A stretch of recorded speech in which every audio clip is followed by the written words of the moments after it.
I cook this every weekend. My family loves this ground beef and potato recipe. I start by mixing 1 egg with 600 grams of ground beef. I add 1 teaspoon of salt, half a teaspoon of black pepper, 1 teaspoon of oregano, and 1 of paprika. Next, I soak 3 slices of bread in half a cup of milk and mash it into a paste. Let me know, have you ever used soaked bread in ground beef recipes, or is this new for you? I mix it with the beef and set it aside. Save this video so you don't miss any steps. You'll want to make this more than once, I promise. Now in a skillet, I heat some olive oil and sauté 1 chopped onion until soft. Share this with someone who loves ground beef or is always asking for easy recipes.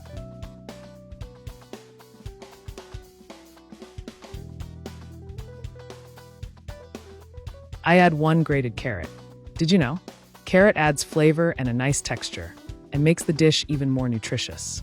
Try it, and tell me if you notice the difference. Then I add 2 chopped garlic cloves and cook for 5 more minutes. What spice would you never leave out of a ground beef recipe?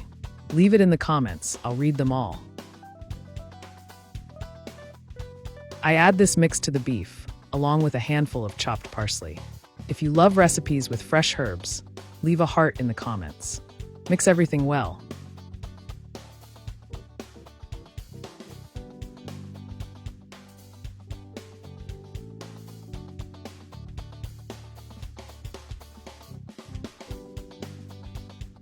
In a baking dish, I layer 4 thinly sliced potatoes. Have you ever tried using raw potatoes under meat? It soaks up the flavor and makes everything juicier. Using a spoon, I shape small portions of the meat and place them over the potatoes. Would you make this recipe with chicken instead of beef? Let me know so I can bring more of what you like.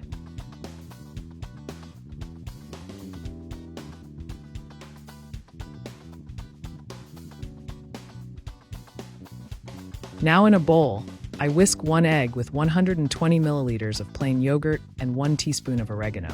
This mixture makes the dish creamy and gives it a restaurant-style look.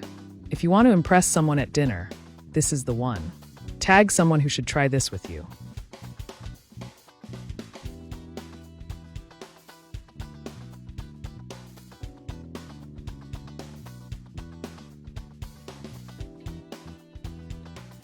I mix and pour the sauce over the meat.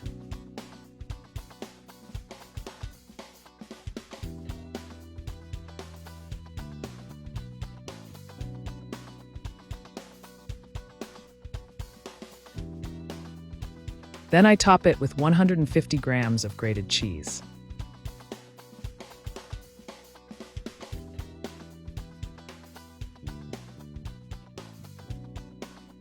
Cover with foil and bake in a preheated oven at 200 degrees Celsius for 30 minutes. Then remove the foil and bake for 10 more minutes to brown the top.